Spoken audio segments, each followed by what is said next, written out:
Well, good evening, everyone.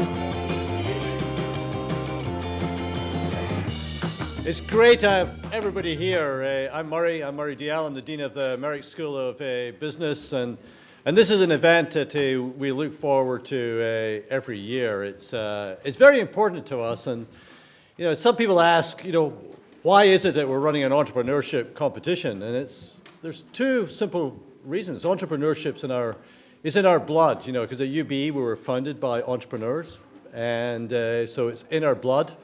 And the second is that, we provide practical, career-focused education, and there's no better way than learning about business than actually trying to do it. And so that's why our student entrepreneurs are here. My job here really is to welcome everyone. We've got many friends here from the entrepreneurship community in Baltimore, students, faculty, and also we're live streaming this around the world at the moment, so we welcome our friends from around the world. I want to introduce our president who's going to kick this off, President Kurt Schmoke. So thank you. Great. Well, thank you.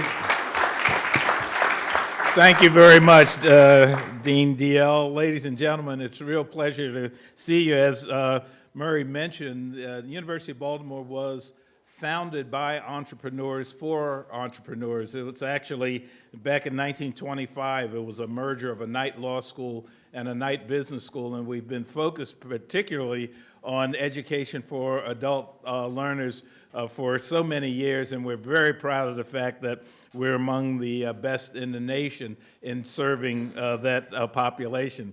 This particular event is the Leonard and Phyllis Attman competition. It's a great competitive business prize, and certainly as an initial matter, we'd like to greet Leonard and Phyllis Attman, who are here. Thank you very much for being here. Not only are they the sponsors of this competitive prize, but I know Leonard in particular took time from his very busy schedule to come out and meet with the finalists in this program, told them a little bit about his story, and I think really inspired them, and they're going to compete tonight, and then one day they're going to try to compete against you, Leonard. That'll be compete against your kids. Okay, real good. I would like to also note that this competition has been very successful in moving our students from being students to being successful entrepreneurs. And take, for example, Shelley Blondell. Now, Shelley is over here. Shelley was our winner last year. Thank you very much. With the seed money that she won, Shelby was able to transform her idea for a 3-in-1 crab mallet knife bottle opener into a business, and it's called the Sheller. In the past year, with the help from her earnings here, she's gone into production and sold about 1,000 Shellers, providing enough revenue to invest back into the company for expansion, including adding a second model directed at restaurants. So everybody go buy a Sheller. And whether you know it or not, Shelley, you're part of a larger trend. According to the National Women's Business Council, there are about 10 million women-owned businesses in the United States, an increase of more than 2 million in companies in just over 10 years. Women-owned businesses are now generating more than $1 trillion in the U.S. economy, and that number is on the rise. And I can tell you one of the reasons we had, in addition to Murray DL, our former dean of the business school, now our provost, Dr. Darlene Smith, is over here really encouraging women entrepreneurs, and we thank her very much for the work that she's done. So in any event, I want to thank you all. We're going to get on with the competition, but at this point, it's really my pleasure to introduce a man who has been very involved not only in business and entrepreneurship, but in public policy, helping so many ways to encourage education throughout this state, Mr. Leonard Attman.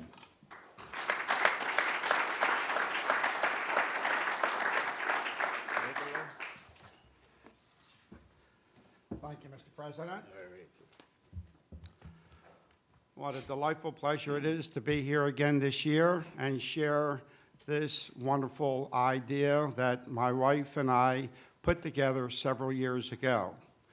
My wife, among others, has had several businesses that have been extremely successful as a small business start from a zero idea to very successful ideas and running and controlling and doing all by herself, some with other partners, some with her children, 3 fabulous businesses in the Baltimore metropolitan area. She's since retired. She says she's not tired, but she was time for her to move on and try to spend some time with her families and sort of travel a little bit with us all as well. So it can be done. I've seen it from what it is that I was able to get started with through the help of my father and starting in the deli and working down there and going all the way through when I was lucky enough to marry my wife, and her father was in the real estate development business, and I began to work there not knowing anything about real estate, banking, being a geologist, or anything else that had to do with building or development. And so I started long ago, way back then. As a matter of fact, when we started building apartments, there was a young lady here who was just introduced before that was working with us that I got to know later when I came back to the University of Baltimore, and that's the Dean, Darlene Smith, who is your business in here as well. So Darlene, thank you very much for starting with us, and it was great to see you be a fabulous educator back here at University of Baltimore. Henry Mortimer, thank you very much for putting all this together with Murray Dalzell. And one other judge that was supposed to be here with us tonight was out doing some things that were very important in expanding our family. She gave birth to a wonderful young son just this week. So as great-grandparents, Phyllis and I are very happy to announce that to you, but she said that she's probably watching the streaming as well to see what was going on here tonight and making room for her son to come here to University of Baltimore. So at any rate, I want to thank all of the judges, the coaches, and all of the people that worked hard with the other 26 that applied for participating here for tonight. And I was lucky enough to spend some time with all of the presenters here today, and I can tell you they are all energetic. They all have wonderful ideas, and we can do our best by encouraging them for each and one of their ideas. Thank you for being here. Thank you for participating in the prize, and thanks to the University of Baltimore.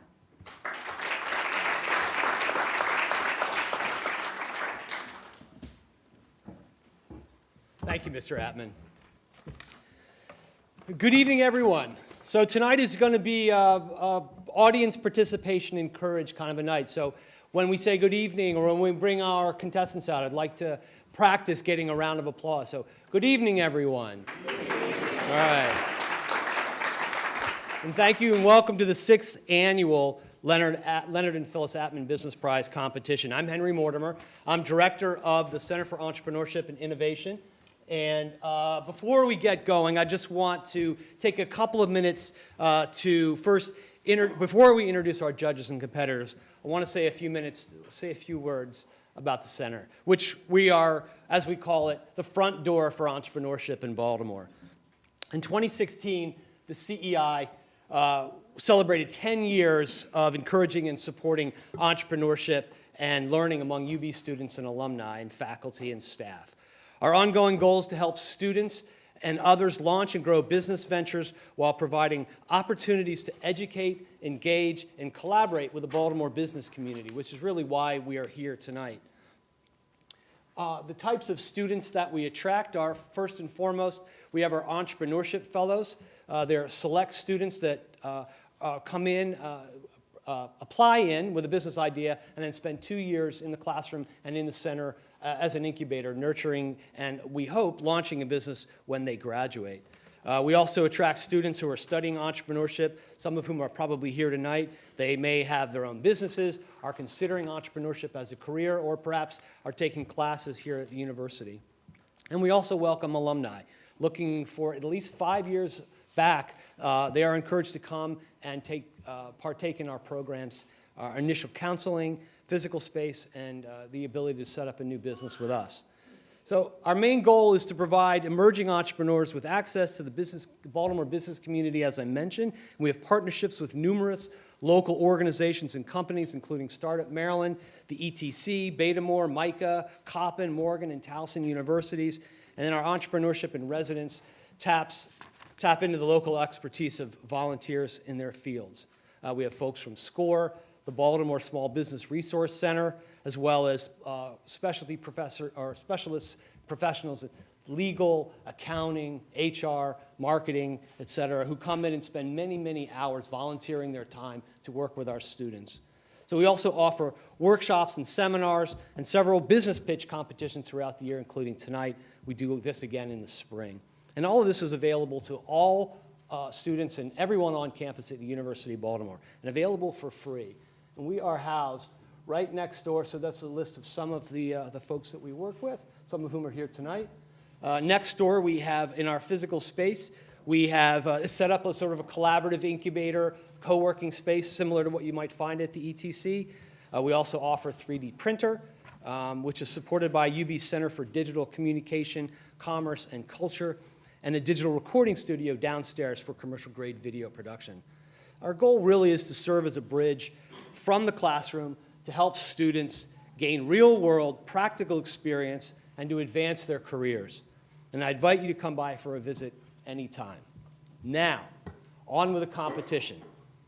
But I want to take one quick moment to thank the many volunteers whose tireless efforts have made this evening possible, including the first-round judges and coaches and mentors who are listed on the back of your program, as well as the army of students who help me manage the center on a weekly basis, on top of all the other things they do, including working full-time, likely, taking a full load of classes, et cetera. Next, I'd like to thank and introduce our judges for tonight's competition. Wendy Levitas, so you can raise your hand when I call your name. Wendy Levitas, Executive Vice President at Attman Properties. So Rebecca is at home, as we just found out, with the newest Attman clan member, Rebecca Steller, Director of Marketing Advertisement at A&G Management Company. Jonathan Attman, Director of Acquisitions and Development at Attman Holdings. Harris Levitas, TPC Racing. And then joining us on this side, Laura Newman, an entrepreneur and former Anne Arundel County executive. Angela Singleton, who runs the Pre-Seed Fund at TEDCO. And Deb Tillett, President and Executive Director for the Emerging Technology Centers. And our honorary judges, last but certainly not least, Leonard Attman, who's chairman of the board, Attman Properties, and Phyllis Attman, president of Phyllis L. and Leonard J. Attman Foundation. Exactly.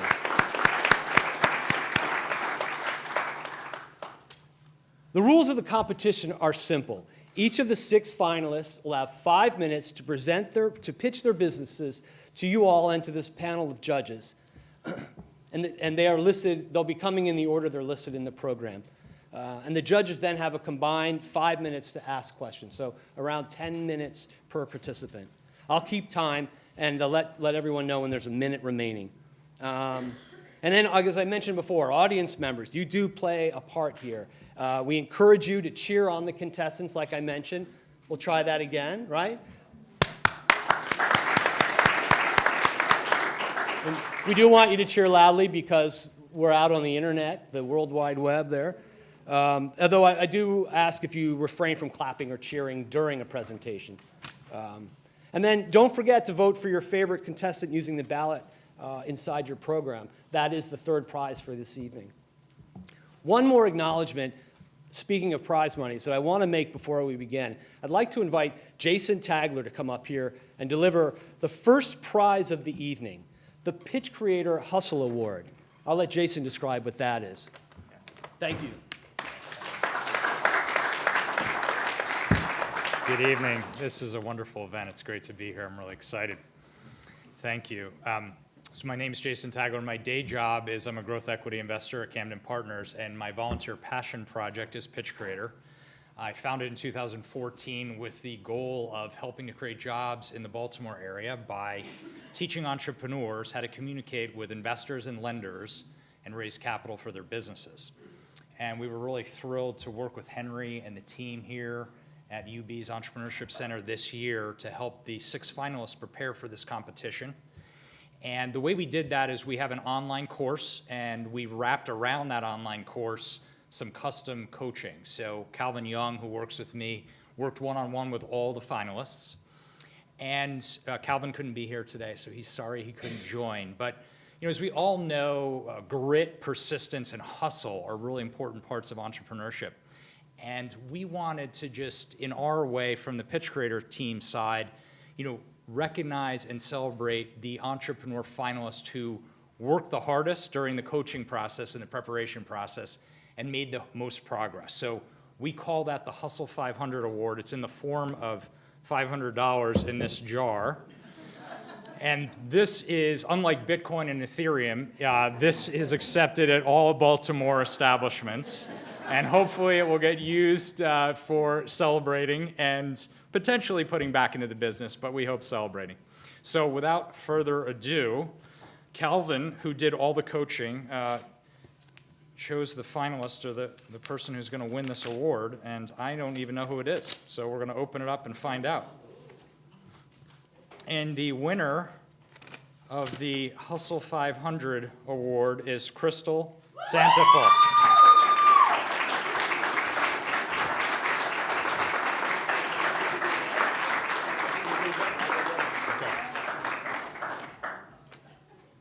She's not here. She's out there, she's hustling, she's practicing. Okay. So Jason and Calvin spent hours and hours with these folks. Really, and the basis for the award was? The entrepreneur who worked the hardest and made the most progress. Because you had a grid there, right? You scaled it. Yeah, we have learning objectives, and we actually measured each entrepreneur. Calvin measured each entrepreneur as they improved against those learning objectives through the coaching program. And we thought it was important because some of these students actually have businesses, and others are starting from scratch with an idea. So some of them have a little bit of an advantage in that they've already got a business up and running. So. Okay, well, we don't want to hold up the show, so we have it here, and we can give it to her later. Thank you very much. Thank you, Jason.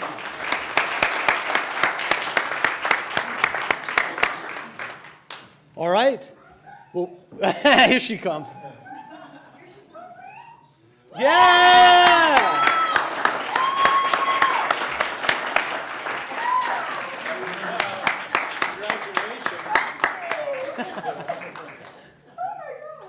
There we go.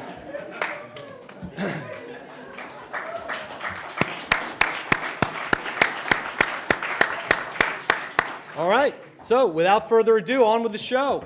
Is everybody ready? Was that exciting? Was that fun? We're giving out money tonight, people. And she earned it. She earned it. So our first finalist is Brianna Billups, who will be presenting Fully Grown. Brianna?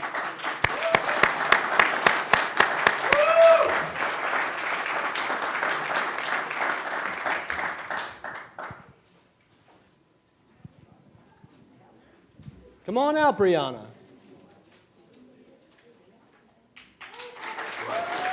Round of applause. Thank you. All right, you have 5 minutes. Hi, everybody. My name is Brianna Billups, and this is my story. I was born and raised in Baltimore, Maryland, where I spent the majority of my professional career cooking in various restaurants and teaching essential healthy eating lessons in city schools. My apologies. From the first time I saw Rachel Ray on the Food Network channel, 11-year-old me knew I wanted to be a chef. I even remember hosting my own cooking shows with my childhood teddy bears in the studio audience. True story. When I was 19, I piloted the Sweet Green in Schools program that educated students about healthy eating and sustainability in Baltimore. The idea for Fully Grown came about during my first assignment in culinary school, which led me to discovering that I had lived in a food desert my entire life. As you may know, food deserts drive disparities in health, education, and economics. Learning these negative impacts of food deserts challenged me to find ways to improve my community. My time here at UB has inspired me to find a way that business can be a part of the solution, which leads me to my company's mission, to grow our communities the way we grow our food, fully and sustainably.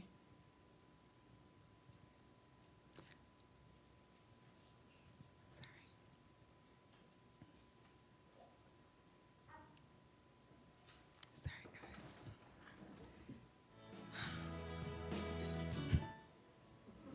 I'm so sorry. It's going to come. For many busy individuals and families, they have a hard time making healthy eating choices, myself included. We often have a hard time finding healthy food options locally. We lack the knowledge of how to prepare fresh food options and simply lack the time to cook. Fully Grown offers a three-pronged solution. The first, we offer fully prepared meals at an affordable price to fit the customer's everyday needs, while also giving them the power to make healthier food choices. The second, we offer seasonal fruit-based snacks made from 100% all-natural ingredients. And lastly, we increase awareness by donating a percentage of our proceeds to our nonprofit arm, the Garden Project, which supports urban agriculture programs in city schools. As you can see, Fully Grown offers a complete solution to the problem. Our revenue model is simple. We make our money through the sales of our products, wholesome meals, and healthy snacks. An average meal costs the customer $7, and our fruit roll-ups are sold $1 per roll wholesale. Fully Grown currently, this year so far, we've made $14,000, and we anticipate that number growing to $50,000 by next year. The size of our opportunity can be broken down into 3 phases. Phase 1 is focused on the local Baltimore metropolitan area. Phase 2 is focused on the Mid-Atlantic region, and Phase 3 is focused on growing our company nationally. Fully Grown currently has 2 subsets of existing customers.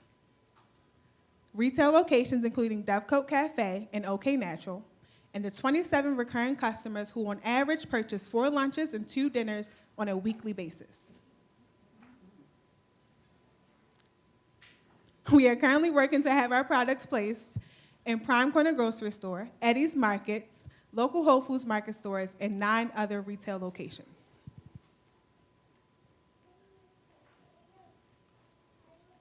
I'm all over the place, guys. Our indirect competitors are prepared delivered meals, Blue Apron and other meal kit delivery services, and free snack brands such as Annie's. But in reality, our direct competitors are the 867 fast food chains and corner stores located in Baltimore City alone. Our advantage over the competition is that our meals are affordable, made from fresh ingredients, delivered to the customer to enjoy by simply reheating. Our free snacks utilize seasonal flavors, and we uniquely have direct buy-in from our customers as we are engaged in the same communities as they live, work, and play. Since our last round of funding, we have achieved the following milestones. We have secured commercial kitchen space at City Seeds. We have revamped our meal prep packaging to feature 100% compostable packaging. We've partnered with DoorDash Drive to facilitate our delivery growth as we scale. And lastly, I am the proud recipient of the first Better Business Bureau Spark Award, which acknowledges young companies for their dedication towards culture, community, and character. If selected as the winner of this competition, we plan to use the funds in the following ways. $3,000 to research an app to continue to make mobile ordering easy for our customers for meal prep, as well as social media marketing campaigns to grow our local brand awareness, and an additional $3,000 to secure a co-packer for our fruit snacks, as well as shelf-stable packaging. Thank you for your time. I look forward to your support.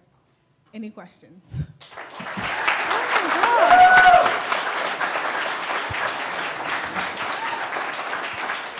Thank Thank you, Brianna. So as you can see, this isn't easy, and it's certainly not fun going first. No, I think That was just because your last name is B. Sorry. Okay. How did she do, everyone? Yeah, right? This is not easy. Thank And you have lots of food samples for the audience I afterwards, do. right? To make Please. up for, Yes. and cover it all up. Okay. you. Please visit my table. We'll have a great salad and fruit snacks. for Great. you. Thank you. Judges, do we have any questions for Brianna? Anyone first? Okay, we'll start here. Where do you prepare the food? At our commercial kitchen, City Seeds. And where is that? It is in the city, East Baltimore, 1412 Northwest Street. And how large is it? I'm not sure how to answer that question. How? Small warehouse. No, so it's through the partnership of School of Food. And they have a teaching kitchen there where they do their cooking classes. And they started an entrepreneurship in residence program, and we're the first And how there. many people work for you? It's just me and my co-founder today. Oh, okay. And how many meals can you get out a day? A day, so on average, we make about 500 meals per month, because we're only in the kitchen one day a week. Okay, thank you. Question over here. Hi, Dan. Hi, you covered a whole lot, and it was terrific. I really appreciate it. The one thing, though, you mentioned social media, but how do you find your customers? What are you doing really in terms of marketing? So if I wanted to find out about you, how would I? So currently, we haven't taken any steps to do any traditional marketing. All of our customers have came to us through word of mouth. But we do have an Instagram page currently where we do promote fully grown meal prep. Hi, terrific job. I know it's hard to do this. You were very brave. Thank you. Very prepared. Where I'm struggling is I'm having a disconnect between the prepackaged meal and the food desert concept. Okay. You know, I grew up in a food desert in East Baltimore, and we went to the corner store and bought prepackaged food, like Tasty Cakes. Right. And so that was a real desert. There was, you know, we bought produce off of a horse-drawn carriage called an Arabber. That to me was a food desert, and you're talking about your competition being Blue Apron and Whole Foods. So help me make the connection there. Who is your target audience, and how are you directly serving them? Okay, so I would say that our direct competitors are those corner stores who only feature processed foods and tasty cakes. But in people's minds, the first thing they think of is Blue Cake when I mention a packaged meal.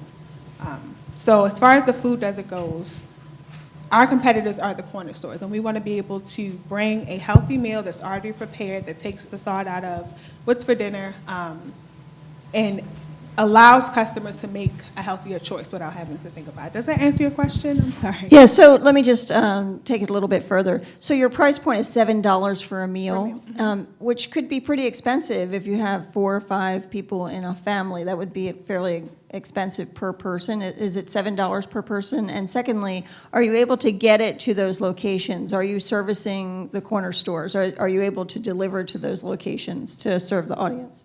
So we do have delivery, yes. So we deliver straight to your door right now. Hi, Brianna. That was Hi. a great presentation. Thank you. And the foodie in me has the question, how far does DoorDash deliver? Currently, we have a 10-mile radius from our commercial kitchen. Okay. And consistent with the question you just had, I just want to make sure I understand, too, that your target market overlaps with your existing customer base. Are you finding that at $7 a meal, you're able to service the desired customer base, or is your customer base a little broader than you thought?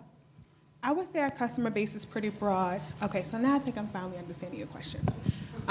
So food deserts don't only exist in the city, as well as people who have previously lived in a food desert. So do you currently still live in a food desert today? Fortunately, no. No, right? So we have people who have previously lived in food deserts, they move away, but they take those same habits with them.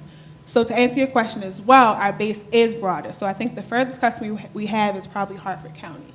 And while he still has the habits of living in a food desert and not being able to make healthy choices, fully grown meal prep supplies him with that. But we also do have people who still live in the city and in food deserts, because if you think about it, they're spending the money anyway. So you're still going to the corner store and probably spending 10 times the money you would spend on a healthier meal on processed foods. So, okay, hope that answers the question. Thank you. Any more questions for Brianna, judges? No, All right. All good. Great. Thank you, Brianna.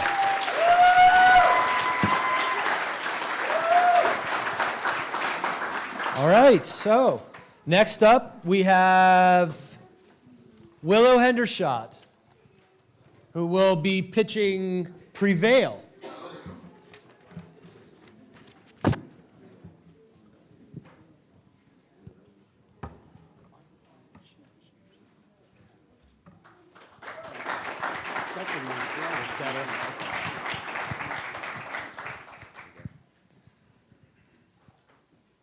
All right, so how many of you play or at least know someone that plays video games?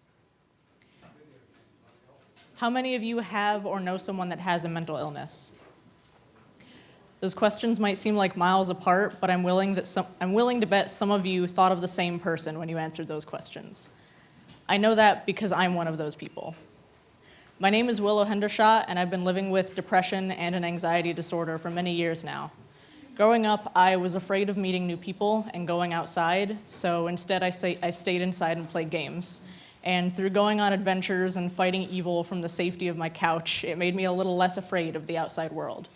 But I'm not the only one dealing with those sort of problems. According to NAMI, 1 in 5 people in America suffer from some sort of mental illness. It costs the US economy about $193 billion each year in lost earnings due to mental illness conditions in the workplace. And suicide is the second leading cause of death in ages 10 to 34. On top of that, last year, nearly 60% of those people with mental illnesses did not seek any sort of treatment. This is usually due to cost or a general inaccessibility. And I want to do something about that. So I started working on a computer game called Prevail. It's a 2D platformer, like Mario if you're not as familiar, where you play someone dealing with post-traumatic stress disorder. And as you solve puzzles and make choices in the game, it reflects how the character is dealing with their PTSD and how they prevail. This is a way for people to see the real symptoms of this illness and to hopefully resonate with people that are going through it currently. And there's a lot of people that this can reach. Worldwide, over 2 billion people play video games. Of those, about 60% play on computers.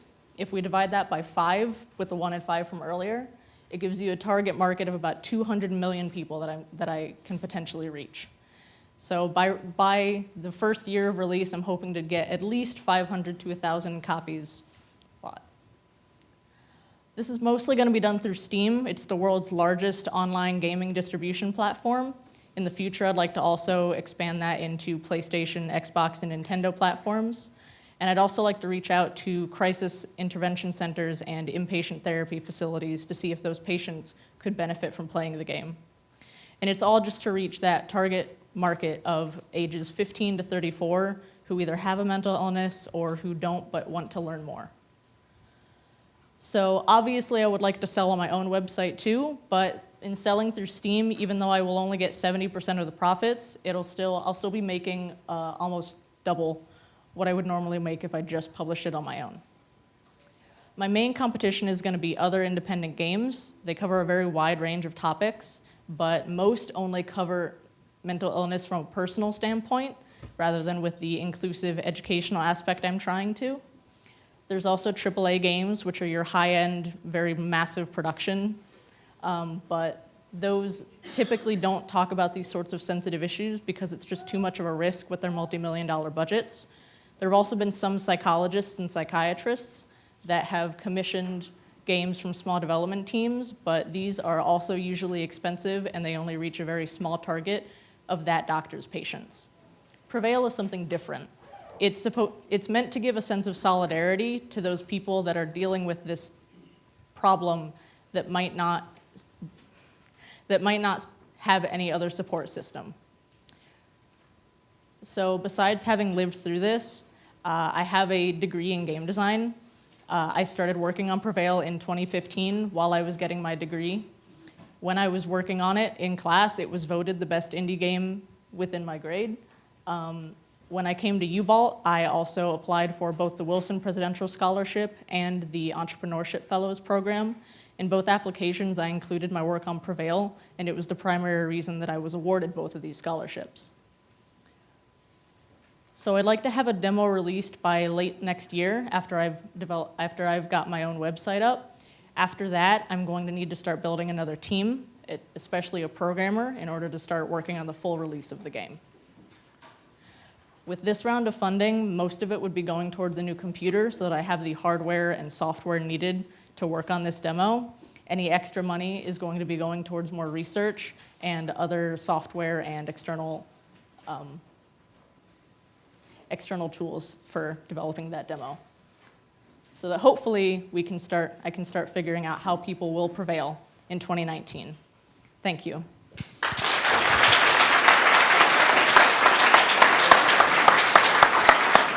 That's fine, you hold on to that. Great job, Willow. Oh no. Does any of the judges have any questions for Willow? This is not a question, but look into a company called Brinkbit. Do you know them? I have actually spoken with Evan Fuller. He mentioned that he was going to connect me with the rest of the studio. I can do that for you. Evan's moved on to Mosaic, which is also games and learning. But yeah, Brian Bamford is Brinkbit, and you design, publish, and sell right on their own platform. So, Yeah.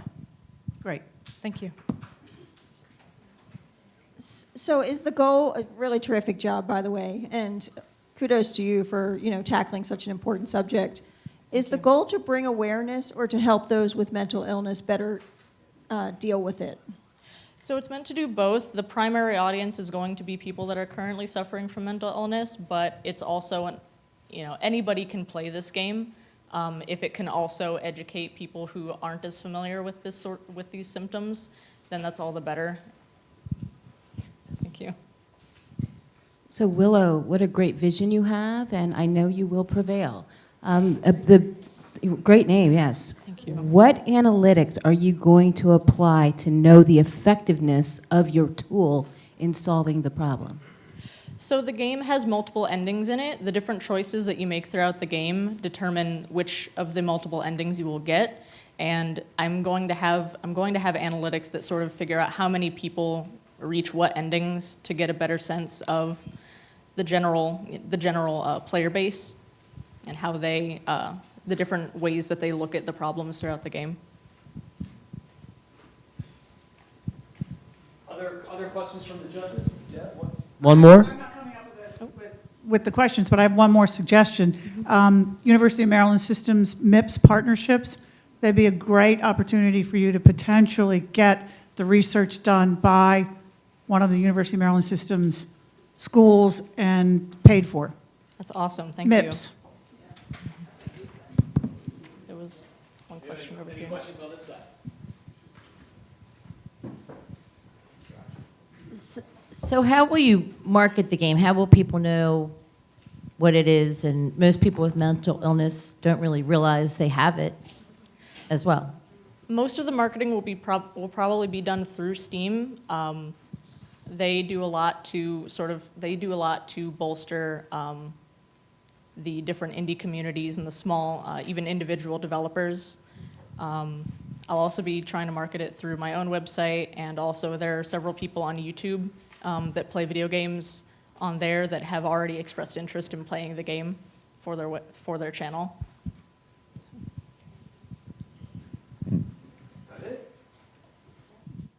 No more questions, judges? Great. All right. Thank you.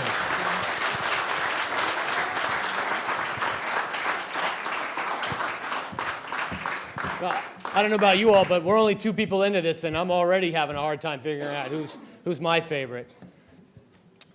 So next up, we have Karima McClendon, who will be presenting Karima McClendon Bridal Fashions. Let's give a round of applause for Karima and her prop, which I can see coming out right now.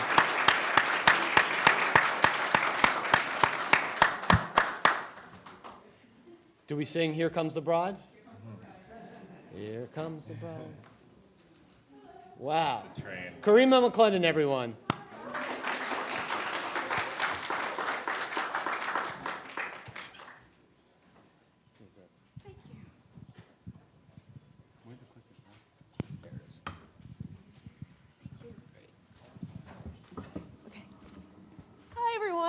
are you? I'm fine. I actually want to tell you a story about the time that I got married. And I was so excited. I'm going to be a bride. I was 31 years old at the time.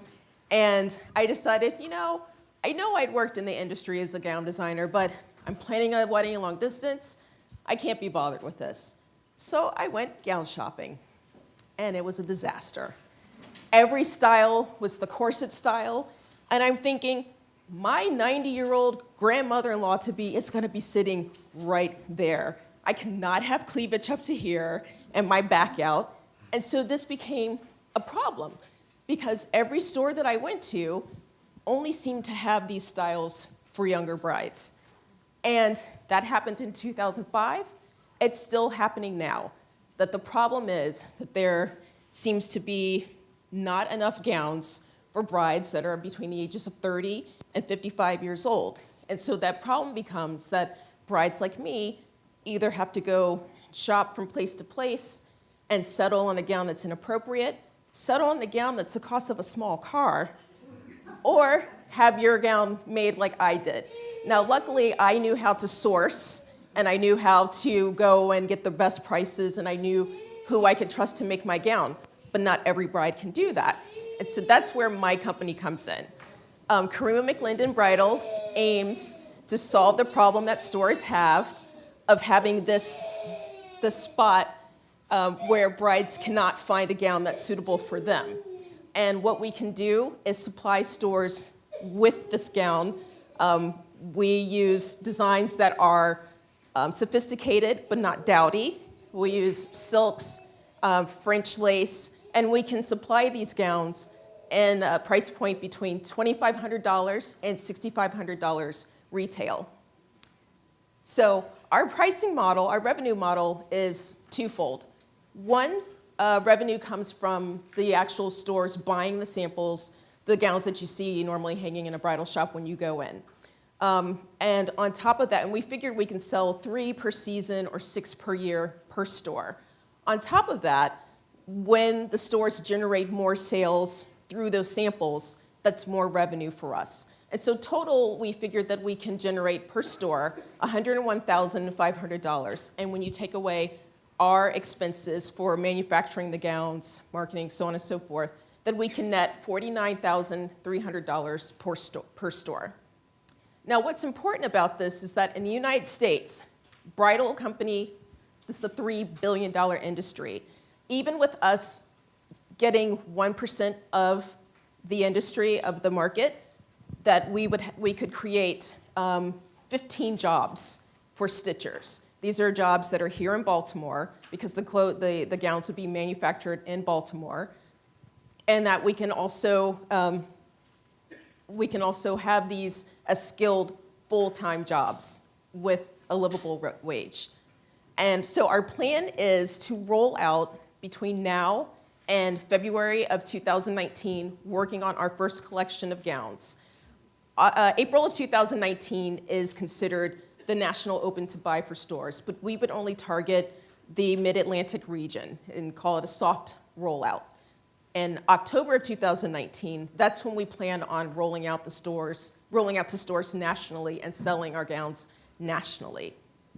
Now, I have some competition, of course, but what I do better than my competition is that I can deliver gowns because they're made here in Baltimore within 8 weeks, as opposed to my next competitor, Amsala, who has to spend 12 weeks or more manufacturing a gown, or even Berta, who her gowns are coming literally from a slow boat coming from China. It's 6 months. So what I plan to do with the funds, should I win this competition, is use $1,000 to help finish this first collection. Another $1,000 for a used dress form, much like the one that you see here. She's a plus-size dress form, so that I can actually offer gowns in larger sizes so that I can fit all brides. And then $1,000 would go towards working capital to hire stitchers to help with this collection and going forward. So my experience, I have over 20 years experience in the bridal and fashion industry. I've worked notably for Arnold Scazzi, Bride, and for Eva Forsyth, Cynthia C. Company, and I also consulted with a company called Nikki Versace Lingerie that was based in the United Kingdom. That's everything. If you have any questions, I feel free to ask. Thank you very much.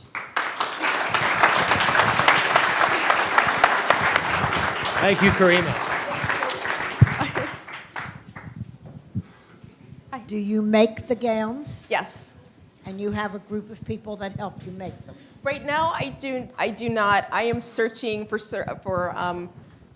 stitchers, and so I'm actually going to be working out of OpenWorks with the hopes of collaborating with other stitchers so that we can get the process of sewing faster, because I sew pretty fast, but it's just me right now, and so that's part of what I'm looking for is other And people. how will now are you going to put them into stores? Into stores, yes. And the stores will let you put them in there? I'm selling to them wholesale, yes. Okay. Yes. Thank you. Oh. Oh, I can pass it. Hi. That was great, great idea. Thank you. I've had to make that choice a couple times. Anyway, just a couple times. So I get it, I hear you. My question is, and I don't think you went over it, you said you will be in stores. Yes. But I thought there was a lot of rental stuff going on in bridal gowns. Is there? I'm that old. No, so there's no rental in bridal gowns. The problem is because we have so many curves that when you fit a gown to, say, me, that's it.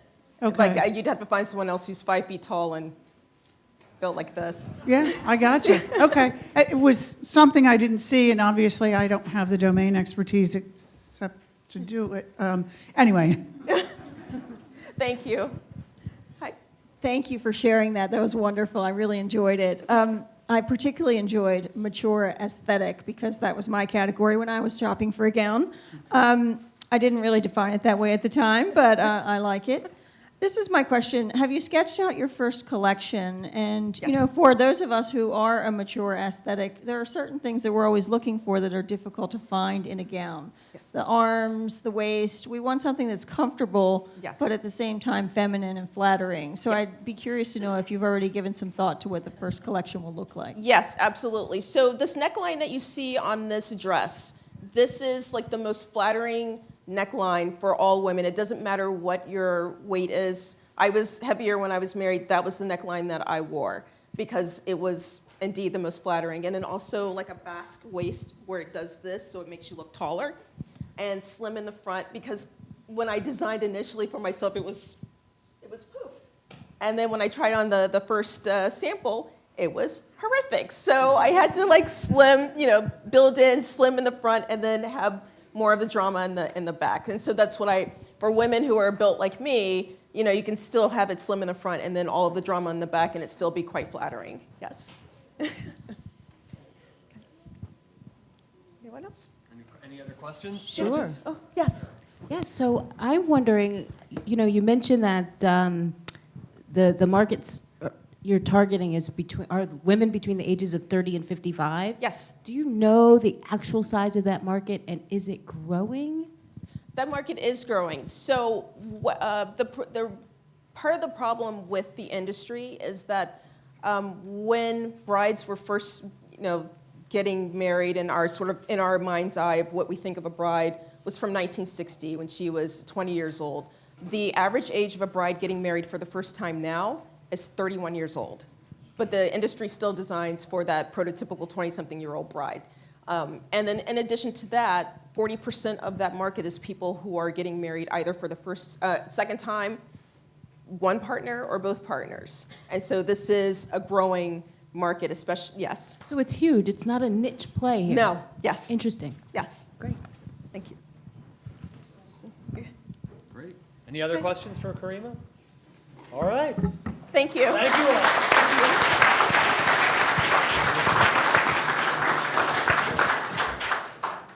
all. All right. Do we have a name for your bridal gown model here? Oh. Sexy. Great. Thank you all. As you can see already tonight, we've got a wide range of business types here that we're producing at UB. And the whole goal, as I mentioned before, is connecting with the community. We've had great comments about who to go to next. So this has been very helpful. So next up, I'd like to welcome our award-winning hustler for the evening, Crystal Santafall, who will be presenting Crystal Tutu Paradise. Crystal.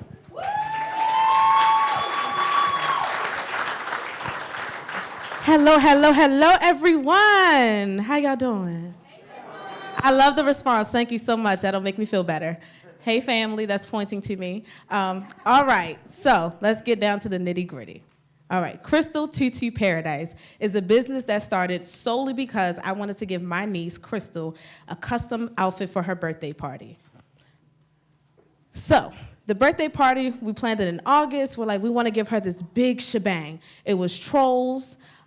She loves Poppy. She loves Branch. I had her sit there and tell me all the names of the people. And she's like, yes, I love them. I love them. So I was like, okay, how can I make this into a custom outfit? Had no idea how to do tutus, no idea how to do t-shirts, though you can see my skill has improved. Thank you very much. Yes, thank you for the hand clap. And so with this, I went to the store, got some ribbon, got some tulle, which is this material right here, and hand tied it onto the ribbon. I had no Velcro, nothing to hold it together, and thus came this outfit. So she loved it. She was running around the party, and she was like, look at Poppy, look at my tutu. My mother couldn't stand it because the tulle had a lot of glitter, so the glitter was all over the house by the end of the party. She forgave me for it. It was fine. But my niece loved it so much, and just seeing her reaction made me see that I want to do this for other people. Had no idea how I wanted to grow it, but I wanted to do it for more people. So, Serena Williams, she is breaking all barriers with a tutu. So you can't tell me that tutus are not happening in today's society. If Serena Williams can go to a tournament and kill it with a tutu, why can't you? You hear that? Come on, y'all better clap for that. That was a good one. Thank you, thank you. Thank you so much. So the problem that Tutu Paradise is focusing on is people want to feel and look good for their birthday parties, graduation, all these different events. What is an event that is important to you throughout the year? Like, what's that one day of the year you want to look dope from head to toe? Birthday. That was it? Y'all just came about Christmas. I was about to say, come on, Thanksgiving, because we sit in the house with outfits on that looks cute. We all do it. And so what Tutu Paradise does is we want to be a one-stop shop. We are here to cater to your need regardless of the event. We've had people come and order tutus from us for Easter Sunday.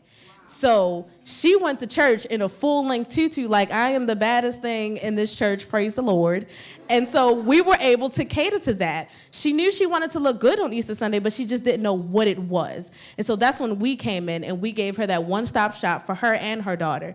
And this is one of my first long-distance clients that I did in Kentucky when I first learned how to do a long tutu, and they loved it. It was amazing. I was glad they liked it. So with our financials, it's clear that there's a market that we can tap into. There's people out there that are interested in buying tutus. At our price point, our base price point is $35 for a child tutu. So like an average child size, like right here. You want to stand up for me, Rashad? That's my little cousin, y'all. So an average child her size, their tutus start at $35, and adult tutus start at $50. And so with these numbers here, it just shows us that there are people out there that want to buy tutus. And it can be for any big or small event. In our TAM, our low represents what I could do right now for a whole year. I can do tutus take up to 2 hours each, and that's what I could knock out in a year. But the high represents just the Baltimore numbers. So what I did was I went and I looked up the numbers for the women that are in Baltimore that have children under the ages of 5 that have birthday parties. And with that, that's when I got the 19,000, and I went on down and did all the math. So hopefully it pleases your wonderful eyes, all right? Okay. So, and one more, our audience that we're focusing on right now are mothers ranging from the ages of 25 to 40 that want to get something for their daughters, their nieces, and even nephews. I also cater to boys as well. As you can see, that's an outfit that I did for my nephew's 4th birthday party. So we do boys, we do girls, we do men, we do everybody. We try to make sure we accompany everybody, but the main point tonight is the little girl tutus. Our secret sauce is that we care. We genuinely care that you want to look good. I will sit on the phone with my clients all day and all night if I have to make sure that they feel confident in their outfits. Because if you feel good, you act good. You just, like, your whole attitude changes when you feel and look good. And so that's what our customers appreciate the most. We also offer flexible payment plans, and we also have express ordering as well. I had one client, she texted me on Thursday night and said, I need a tutu Friday. Made it happen. That's something that a lot of my competitors aren't able to do. And so with me being, even in Baltimore, I even let them know from the beginning, like, hey, this is gonna cost you extra for the shipping and for the process and everything, and they still are willing to pay that money. So that's something that lets me know that customers are willing to pay that money to look and feel good. And so with your investment, Crystal Tutu Paradise is a home-based business. So right now we use home-based products to do our tutus. So there are times when I'm doing a custom shoe and I may have a big iron in my hand holding the shoe, and that can be hazardous. I can burn my finger one day, something like that. We don't want to end up in the hospital. So what's happening is this investment is going to help us get the proper equipment we need to ensure safety reasons, and also to help us with our social media, stock inventory. One of the things I've learned since we've been open in this last year is that whenever I got an order, I had to go to pick up the supplies. But if we have stock inventory, that can cut down on our costs that we have to do every time we get a new order. And so that's one of the things that this investment will help us do. Excuse me. Also, the CTP Ambassador Program is something that I'm planning to implement in 2019. This program will help us bring on individuals to help the load. So it's not gonna just be me, hopefully in the next 6 months. We're gonna bring on a young fashion designer, AKA my sister. She's going to Baltimore City Community College and she wants to do a fashion design. So why not bring her on to give her the skills that she may need to further herself in the fashion business? And I also have another individual who's gonna come and help me on the administrative side to help me keep up with the orders, to make sure I'm staying up to date with those, because a one-man show is just never gonna, it's just not gonna end good. So why not take the time to invest in having other people come on the team and help me reach my goal? So, Crystal Tutu Paradise is here for you. Talk to the tutu lady and let us spice up your life for any occasion you may need. Thank you.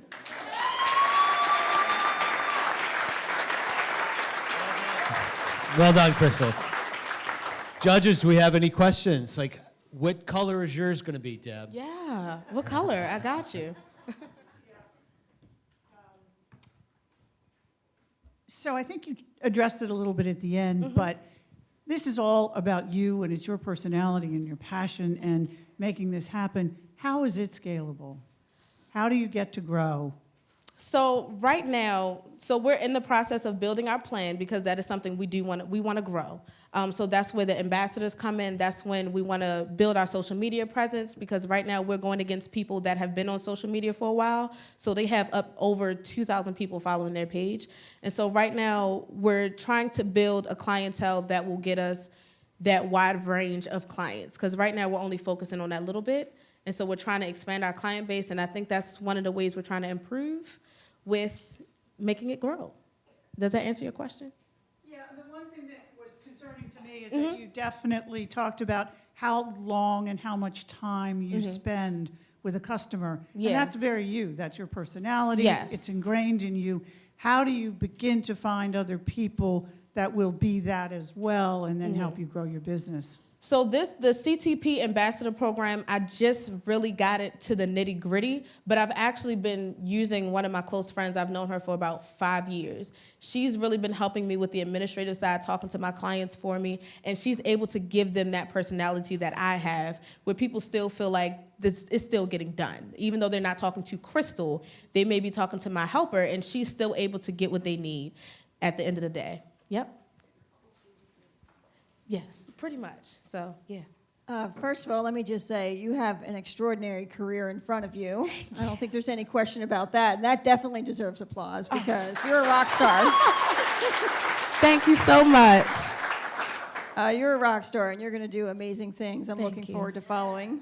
My question is very similar to Deb's, though. I mean, look, I'm a big fan of tulle. I once put hundreds and hundreds of yards of tulle in a dining room to turn it into a little castle for my daughter. Oh, wow. So, and I mean Congrats to hundreds you on of that. yards of pink tulle. Yes. We'll never do that again. So I love it, and I love the concept, and it's really fun. But how do you compete with people who are manufacturing in China and selling them on Amazon? That is a really good question. And that is something that I myself am still figuring out. Because with me being small and one-person show right now in Baltimore, though I am reaching people that are in Kentucky and West Virginia and different things like that, people still will probably go to Target and buy the $12 tutu. But the thing that I'm pushing to people is that we're a one of a kind. So you're not gonna go to Target and buy this tutu and not see 20 other people in the exact same thing. Everything we do is made to order. Like on my table, I only have one outfit because it's no way for me to keep everything that I've made because they're getting shipped off. So everything is one of a kind. We strive in making sure that people understand that you're not paying to look like sister in 2018. Like you're not paying to have a twin. You're paying to look like your individual personality. And that's the biggest thing we've been pushing for people. Thank you. Love it. I love y'all, man. Y'all look. All right. Yes. Likewise, Crystal, I think you answered those questions beautifully. I think you said your secret sauce is heart. Yes. And I do think that heart is contagious and that you will pass that on to your team, and that will be your asset. Thank you. My question is, how do you, at $200, market this and get the type of reach that you need to help this really grow? So what we've been doing so far with our market reach on social media is we've been using the prime outfits that we see catch a lot of people's attention. So I know like with the long tutus, a lot of adults like those, but also with the really cute outfits that say the little girl's name and the little character, we use funds to push those posts on Facebook and Instagram. We don't do like all the other posts that we post.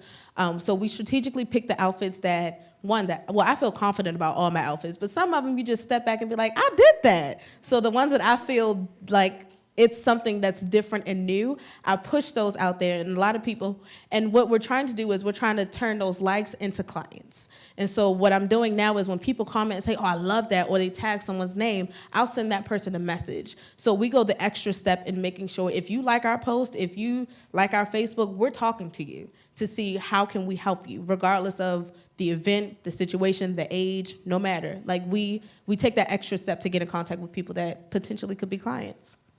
Yep. Any further questions? Oh, yes. So right now our fabrics are coming from, her question was, where do I get my fabric? So right now my fabric is coming from Joann's, but hopefully with the stock inventory, we're looking to buy them in bulk. Right now Joann's is our main source of the tulle, and we use Jiffy shirts to get our t-shirts. But I am in the process of looking for a wholesale tulle seller so we don't have to pay as much for the tulle as we would pay at Joann's. Yeah. Right, yeah. So right now what we have is keeping us afloat, but we're also looking to decrease the money that we spend in buying the supplies. Yeah. Thank you. All right. Thank you. Thank you, judges. Thank you, Crystal.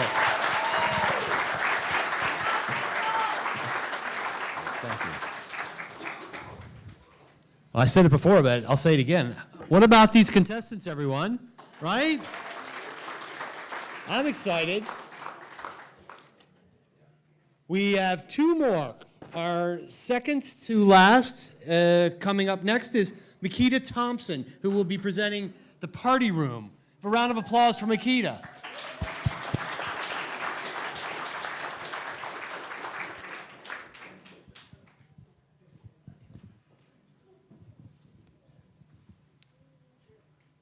The Party Room is a one-stop shop party planning service for anyone that's planning a special occasion such as a bar mitzvah, theme party,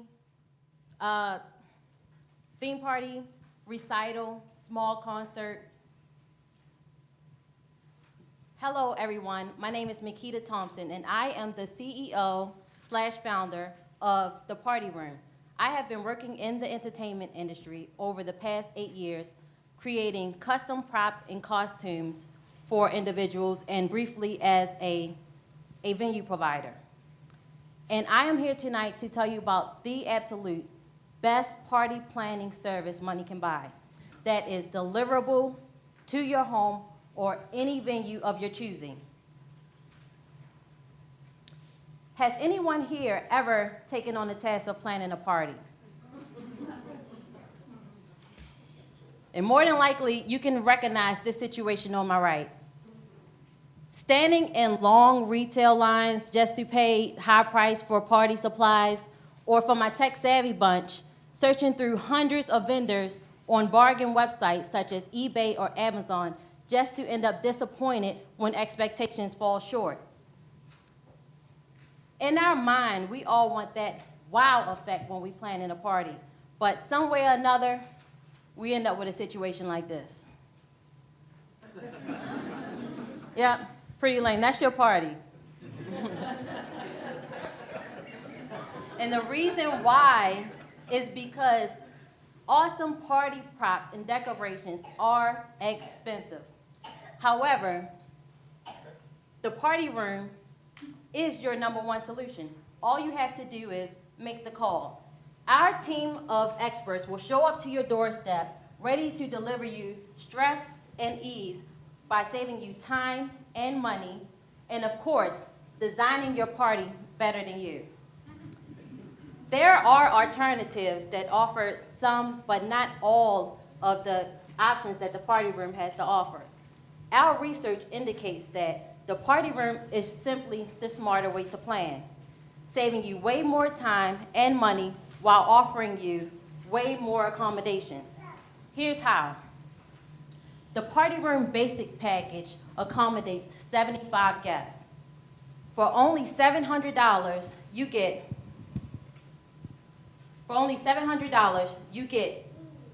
invitations, buffet, decorations, theme props, music, speakers, photo booth, party lights, fog, setup, and breakdown with every booking. We also offer subscription options for the for-profit industry professionals with calculated savings from $700 to $1,100 per year. So if you're an entertainment manager or a party promoter who seeks to make a profit from your events, these packages are the way to go. Our total addressable market range was calculated our total addressable market range is estimated to calculate future revenue based off of recent experience to identify popular party planning days that customers such as, sorry about that, sorry everyone, that costume and prop customers utilize that typically plan events 2 to 6 events per year. Entertainment managers and promoters who typically plan 6 to 12 events per year, and a slew of drop-in customers that I've interacted with as a result of my 2016 Craigslist and social media posts that reached out to me.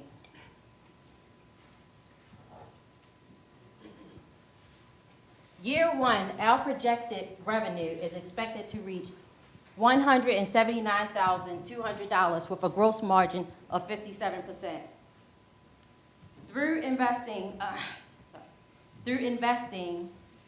we plan to increase our inventory and hire more party room setup techs. Year 2, we plan to double our profits to $308,400.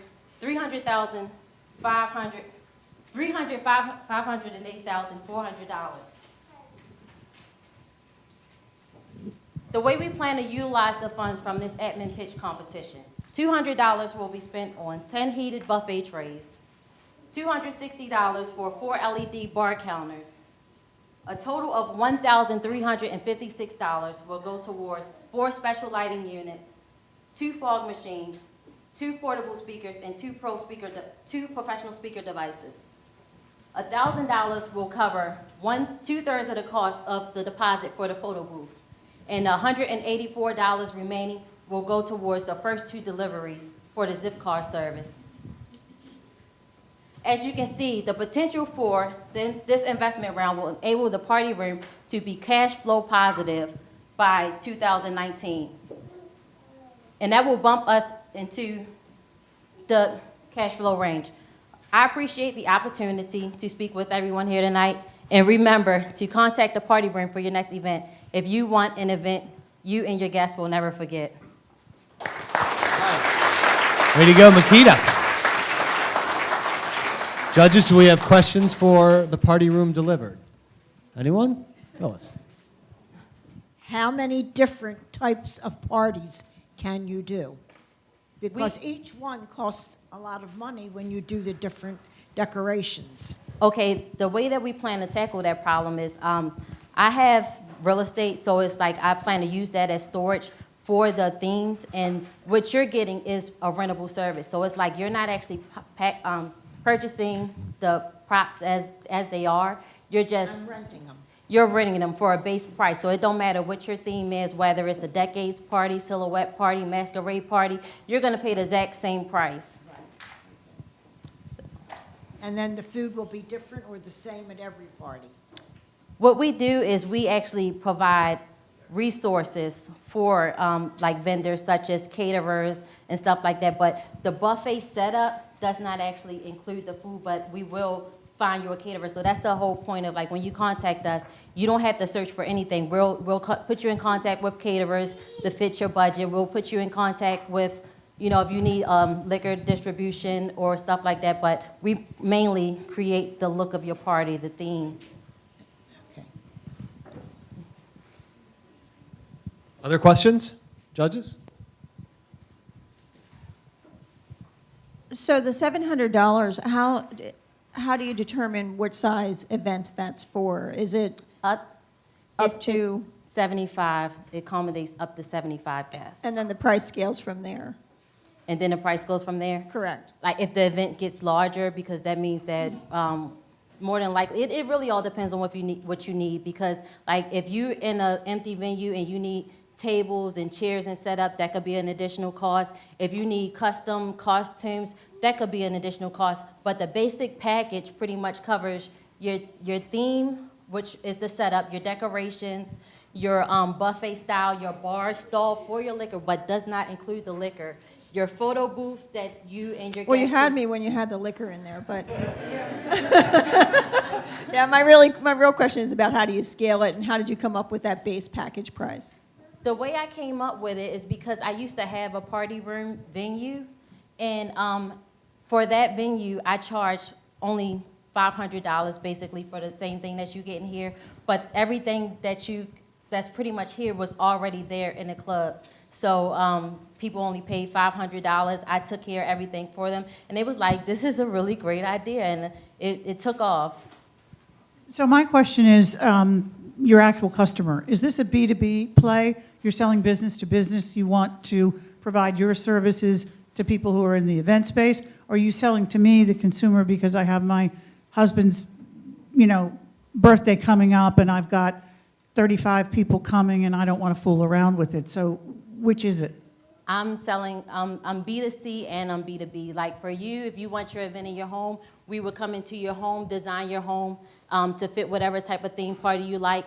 I'm doing B2B for entertainment managers and party promoters. And then even when it comes to B2C, if you don't necessarily want it in your house, but you want like an intimate setting, like I'm actually planning to, incorporate it with like an Airbnb. So if you want to, rent a spot like through Airbnb and we come there and we set it up, that's more like B2C. All right. Thank you, Makita. Thank you, judges.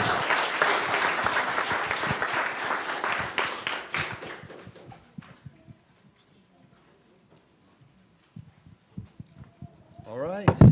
We're coming down to it.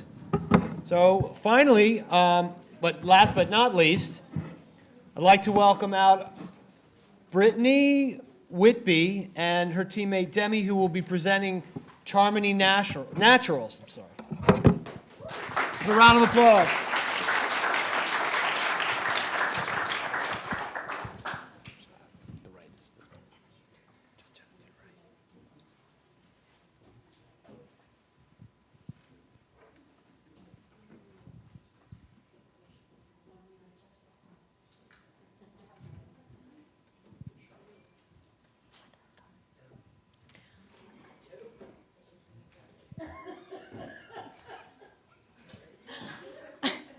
I'm Brittany Whitby, and this is Debbie Ebermitis, and we are Charmony Naturals.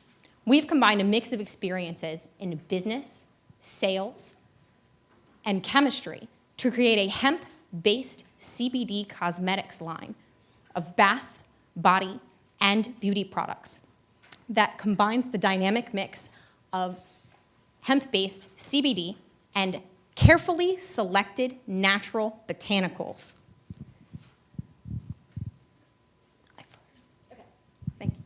To give people the benefits of hemp-derived CBD, which has a dynamic number of health benefits, and carefully chosen botanicals to maximize the effectiveness of the product made with purpose-driven formulas and to maximize your enjoyment. So many of you may be aware that CBD is one of the hottest and most controversial trends of the Wellness Warrior in 2018. So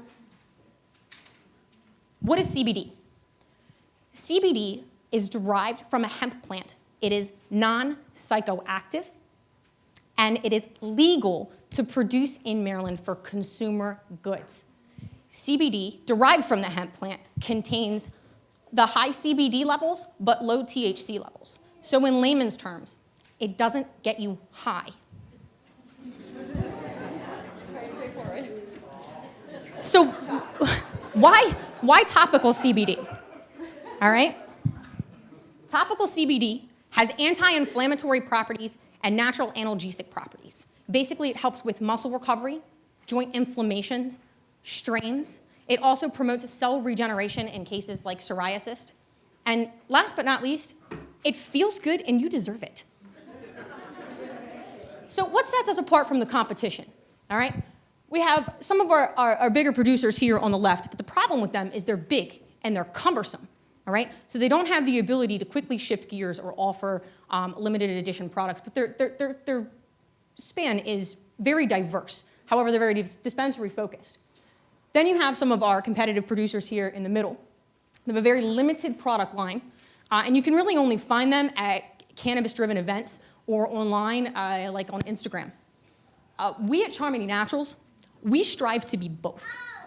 So with our small batch sizes and our current manufacturing facility, we have the ability to have variety, seasonal products. We have a sales force to go out to stores to get us in.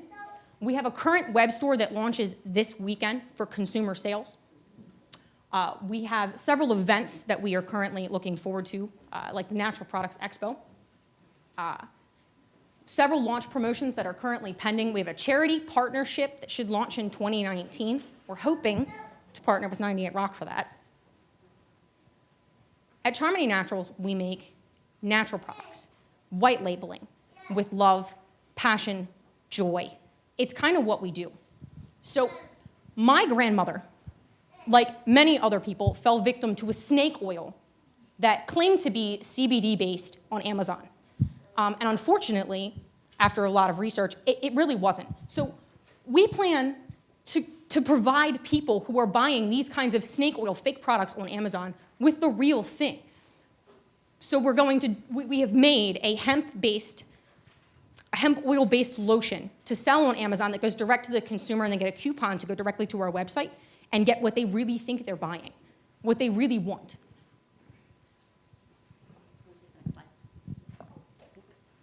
So a little bit about our customers before we get into who we're going to be selling to and who our target market is. So our customers are the moms who have back pain or joint pain and want a little bit of relief. It's our people who say that they have a poor complexion and they can't use any products that don't break them out. And they're very scared to try new things. And we've broken a lot of ground with those people by creating formulas that are great for people with sensitive skin. Things that reduce redness, things that improve your complexion, things that soften your skin, things that really just make you look and feel good. So moms are a big one. People who are looking to feel and look good is another. People introducing it to their parents. And lastly, blue-collar workers have been a really kind of a surprise market for us. My biggest customer for bath bombs are actually men.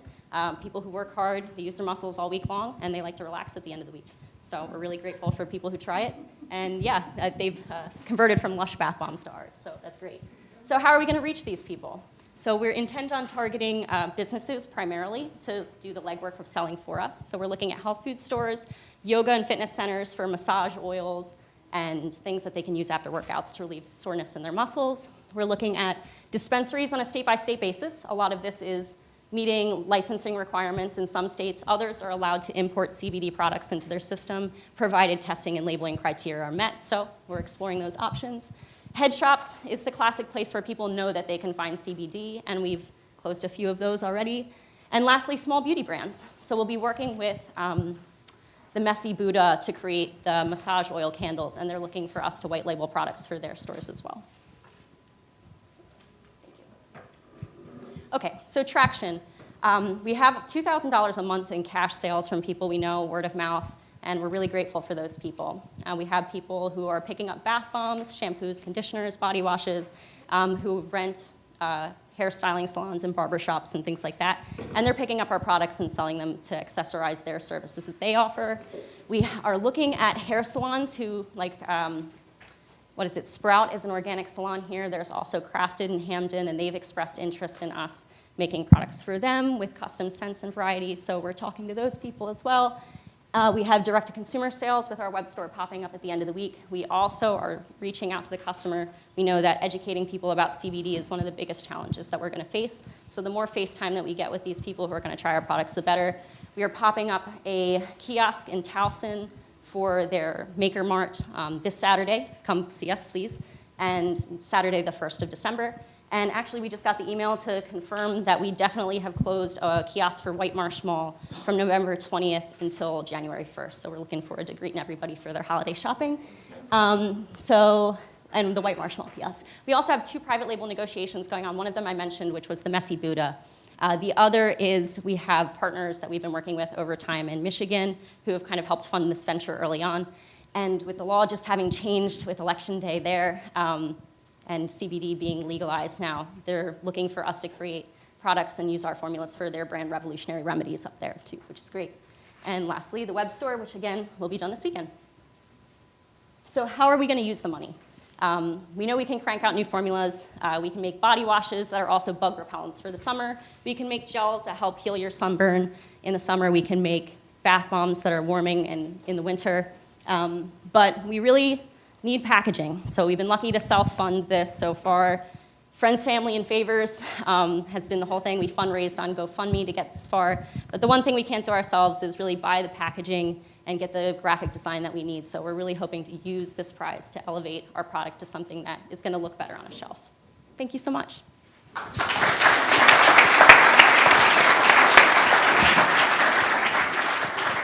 Judges. Questions? Mrs. Attman. Did you invent the oil, or you got it from somewhere else, or how did you put it together? So Maryland allows you to import hemp-derived CBD extracts from other states. And how this all really got started was that I worked with a couple friends who were growing hemp, and it was their startup in Colorado. They partnered with a celebrity licensing deal, and I kind of helped work their booth when they were getting started. They've bought and sold their company twice now, but we're lucky to see their farms popping up in various states. So we're able to work with them to source our CBD extracts, and then we use them in our consumer goods. Is that like a massage oil too, or not? So in and of itself, it is kind of like a purified, refined extract. So you don't want to use it alone, unless maybe it's in a supplement as like a whole plant extract, which some people do internally. But in consumer goods, you want to add them to a carrier oil, yes, like a massage, a jojoba, or a coconut oil. So you oil. put that oil into the massage oil? Yes. Mm-hmm. Okay, just one. Of course. Other questions? Judges? Sure. So obviously your timing is very good on this. Have you talked to some of the dispensaries in Maryland about placing your product there? Yes, actually, we've been in talks with a few people who are managing dispensaries and people who have processing licenses to possibly share our formulas with them. Out of state, we have people in Michigan who have a processing license there, and that's how they're working with Revolutionary Remedies. So we're in talks with a few dispensaries both in the state and outside. So do the dispensaries, they don't necessarily source their products exclusively. They can sell any product that fits the description of cannabis related. So in dispensaries in Maryland, the way we have to sell with them is kind of, you have to dance around the legal checkerboard that everybody's dealing with right now. So inside the dispensaries, they're allowed to sell things from the psychoactive medicinal cannabis that's grown within the MMCC system here. But a lot of them, probably about half or more of them, are popping up wellness centers next door where they sell the accessories and everything that isn't specifically cannabis. So hemp-derived products that come from in or out of state, your glassware, your vaporizer accessories are all being sold in the wellness centers next door, and that's how we're going to be able to work with them. So I want to tell you that I think your name is excellent, Hemp and Healthy. I would put that more prominently on your product. Absolutely. But this strikes me as sort of the new shea butter, right? Shea butter was the big thing, and I think this could be the next big wave. Yeah, we've been really excited by the feedback we've been getting from people who've tried our products, so I really hope you enjoy it. I'm sorry if you went over this when you were introducing yourself, but what attracted you, both of you, to this particular line? I was never for a long time, she's and there's a friend in the audience who's going to be teasing me for loving CBD so much now, because for a long time I was one of those people who thought it was snake oil, and I really had a really bad year last year, and it triggered some PTSD for me, and CBD and trying it through the friends who were growing it and really getting to try their stuff was what convinced me that it really worked. And trying it in topicals, making it for my mom. She has arthritis. My dad had knee replacement surgeries. I started making it for friends and family, and then getting more and more requests from people to kind of push my creativity for new products. And I really started using the body wash, the shampoos and conditioners, the bath bombs on a Friday or a Saturday night. And I really find that they increase my sense of well-being, so I'm a big believer in it. So that's super great that you guys are at 2,000 in monthly revenue. Yes. And We've only been open 4 months, so. That's awesome. And I just want to get a sense of how you envision this unfolding. How do you project your revenue, or what's your desired revenue over the next, in year 1, year 2, and year 3? We'd like to sell as much as possible and reach as many people as possible. So I feel like I've never put a firm number on it. I think beyond just making revenue, I'm really excited about creating new formulas and finding all the different ways that we can make people happy with it. So reach as far and as fast as possible. Once we sell in the malls, we think that the gates will really be open and people will understand, especially here in Maryland, what it is that they can do with CBD. And so after that, it'll be a race to get as much revenue as we can. One more quick question. You mentioned the snake oil a couple times. How do you help folks know that this is the real deal versus the other competitive products that are out there? So part of the way that you are legal to sell in Maryland is that your products are tested. So one, we know the farms that are growing. We know the strains that they're using. Our products come in tested. We get the ingredients tested a second time just to verify that, there's no pesticides, even though we know that there's not going to be, that the potency is there, that the purity is there, everything. And then the final batches are tested as well. And these are sample labels that we've been using while we got started up. So they don't have a barcode, but all of our products will have a QR code that people can go online. They can see who made them. They can see the lab results for our products by the batch. So, thanks. All right. What does it do? There are a number of benefits. So most people are familiar with the internal benefits of CBD, but topically it has anti-inflammatory effects, which contributes to the loosening of your joints, but also decreasing redness in your face. It's a mild analgesic, so it'll relieve a little bit of pain, which makes it great for sunburn and bug bites, and also just sore muscles. It has anti-proliferative properties, which means it affects cell regulation of sebocytes, which produce oils. It also has been shown to affect the cell process that controls psoriasis, so there's a chance it might benefit people with dermatitis as well. And there's a lot of buzz about it being a really great acne treatment. So topically, it's a really interesting ingredient. Yeah.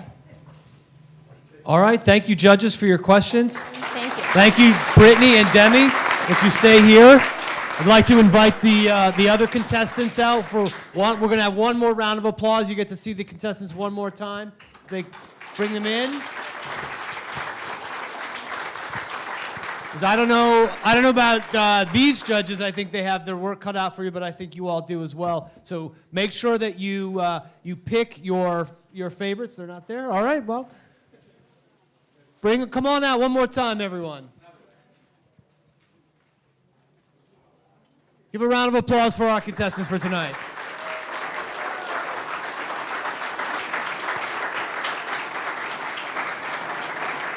Well deserved. All right. So that concludes the pitch presentation part of our evening. So I'd like to invite all of you to join us out in the atrium where we'll have food and coffee and water. We are a university, and you'll have a chance while the judges will do their deliberations to meet with each of these contestants, ask them questions that you might have. But thank you all for coming, and stick around. In about 20 minutes. We'll be awarding our 3 prizes for the evening. So this is what you've been waiting for tonight. Is a chance to see who our winners were. It was a difficult job, right? It was an extremely difficult job. We could have been back there for a little longer, but we don't want to hold everybody up. I'd like to have all of the participants please come up front. Everybody.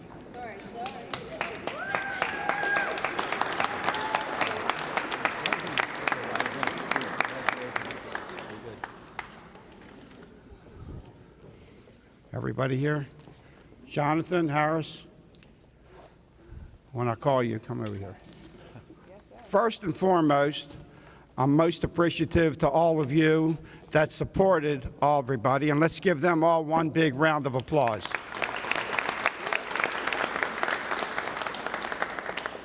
Prior to giving out the prizes, we have something for each one of you to take with you.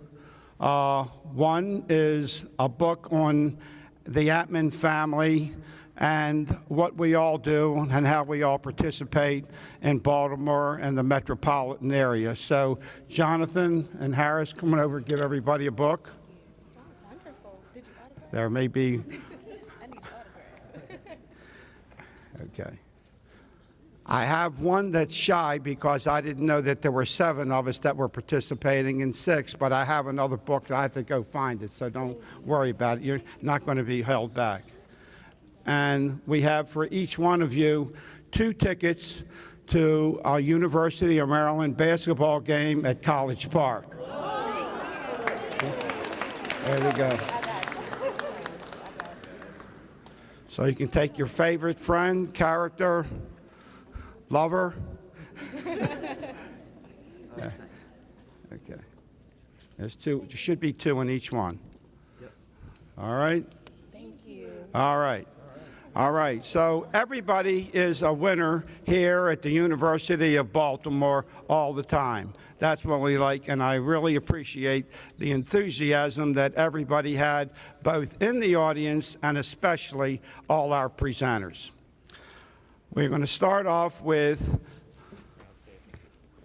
this is the crowd favorite that you all voted for.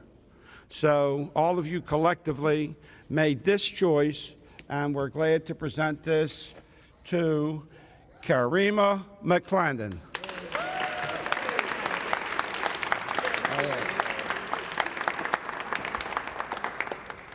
You're welcome. Right here, guys. Thank you. Thank you. All right. All right, give her a big round.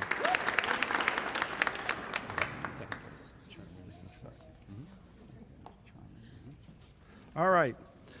Very, very difficult choosing between second and first and second. Actually, if we had the ability, we'd like to make everybody first. And in our minds, everybody here that presented is first. So for the second upon the voting is Charmony Naturals.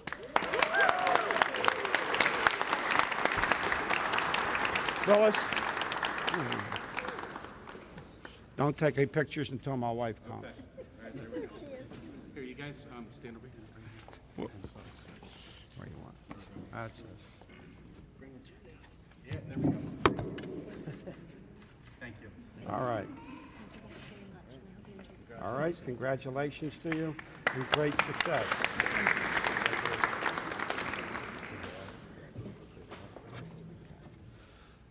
Last but not least, and first in a choice that was very, very much debated back in the room. It was getting hot. We had to open the doors.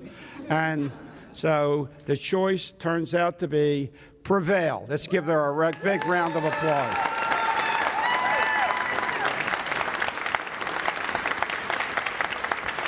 Step this way, guys. Guys, step this way. All right, got to go this way. All right. This way, that way,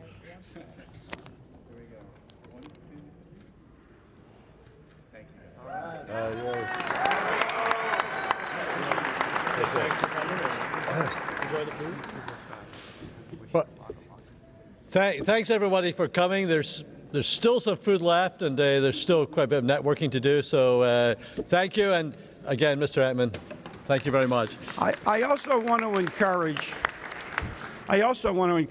all of you for additional ideas on how to make this particular presentation better, and so that we can have much more participation from everyone that's around, and encourage more of the students and those who are outside working very hard to participate with us. So we encourage all of you to write to the University of Baltimore and to our presentation committee better ideas. We would like to hear from each and every one of you. Thank you all very much, and thank you very much for coming.